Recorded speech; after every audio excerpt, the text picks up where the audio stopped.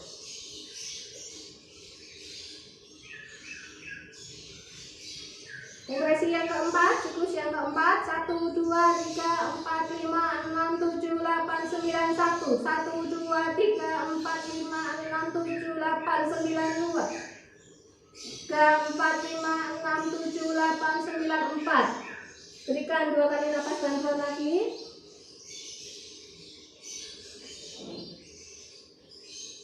Ya. Siklus yang kelima.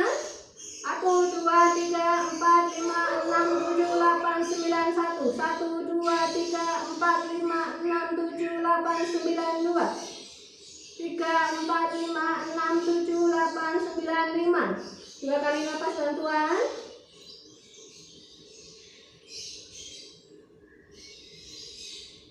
Ya. Setelah 5 siklus, kita cek nadi dan napas seperti yang pertama tadi ya. Kapan nadi karotis dan lukisan NC. 1, 2, 3, 4, 5, 6, 7, 8, 9, 10. Kalau tidak ada nadi, tidak ada napas, diulangi lagi 5 siklus seperti tadi. Kalau nadinya ada, napasnya yang enggak ada, berarti kita dengan memberikan napas bantuan ke pasien ya. Kita berikan napas bantuannya jumlahnya 20 kali dalam sama 30 detik ya. Ya. 24 kali ya, tarik napas. 1, 2, 3, 4, 5. 1, 2, 3, 4, 5. 1, 2, 3, 4, 5. Ini berarti setiap napas jeda 5 detik, kemudian diberikan napas lagi. Kita ulangi sampai pemberian napasnya 24 kali atau selama 2 menit. Setelah 2 menit pemberian napas, kita cek nadi karotis dan napas juga, lukisan Enfield. Evaluasinya dilihat. Denyut jantungnya hilang, napasnya hilang, kompresi 5 siklus dikombinasi napas bantuan. Nadi ada atau denyut jantungnya ada, napasnya hilang, hanya diberikan napas 24 kali selama 2 menit. Kalau nadi ada, napas ada, berarti sirkulasi dan pernafasan sudah berfungsi dengan baik. Pasien kita akan cek kesadarannya. Mas, kamu mas? Mas, kamu mas? Ya, pasien sudah sadar, tapi karena habis denyut jantungnya berhenti, napasnya terganggu, pasien akan kita posisikan miring mantap atau recovery position. Caranya recovery position, pasien akan kita miringkan ke salah satu sisi, agar lidah, kalau pasien habis ditekan terus lidahnya masih lunak, masih lemes, takut itu jalan nafas, maka pasiennya harus dibuat miring ke satu sisi ya. Ya, kita akan miringkan ke arah kanan pasien ya, sehingga tangan kanan akan kita luruskan ya. Tangan kiri akan kita posisikan menyilang di dada. Ini posisinya tangan ini untuk melambari pipinya pasien ya. Kemudian kaki yang kiri kita tekuk ya. Kemudian kita pegang bahu dan pinggulnya pasien, kita dorong pelan. Nah, yang posisikan pertama adalah kepala dulu. Ya, ekstensikan supaya tidak ada lendir yang masuk ke paru-paru. Kemudian tangan yang ini kita untuk ganjal pipi, sikunya harus menempel di lantai. Nah, seperti ini. Kemudian kaki yang kiri membentuk dua segitiga. Kaki yang kanan lurus ya. Nah ini. Ya, segitiga pertama, segitiga yang kedua. Ini namanya recovery position. Sambil menunggu ambulan, pasien dibawa ke rumah sakit.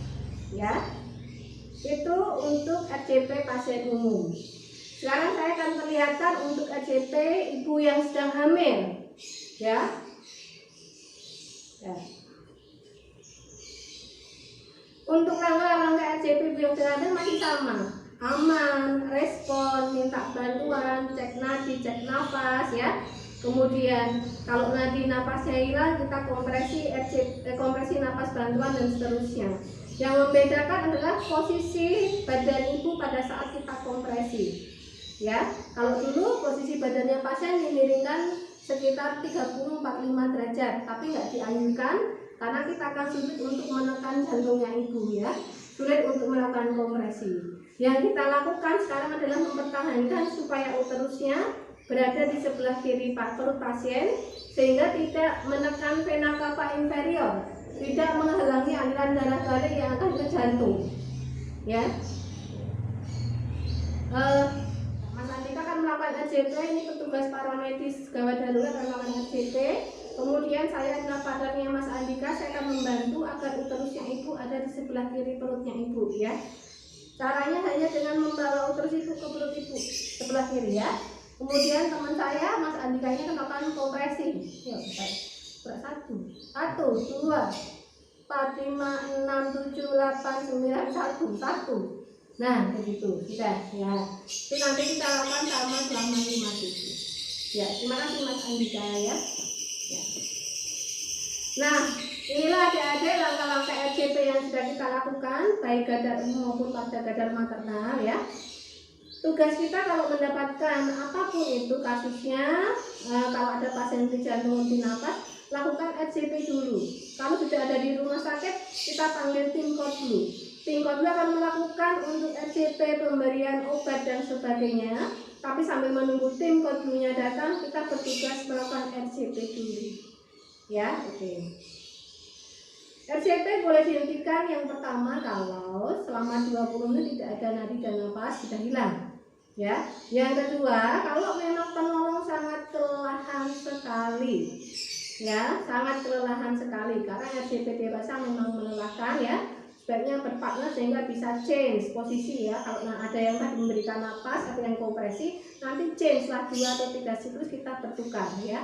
Yang ketiga tidak dilakukan, biasanya tidak dilakukan pada kondisi pasien yang sudah menderita penyakit kronis ya, misalnya sudah kanker stadium sangat lanjut.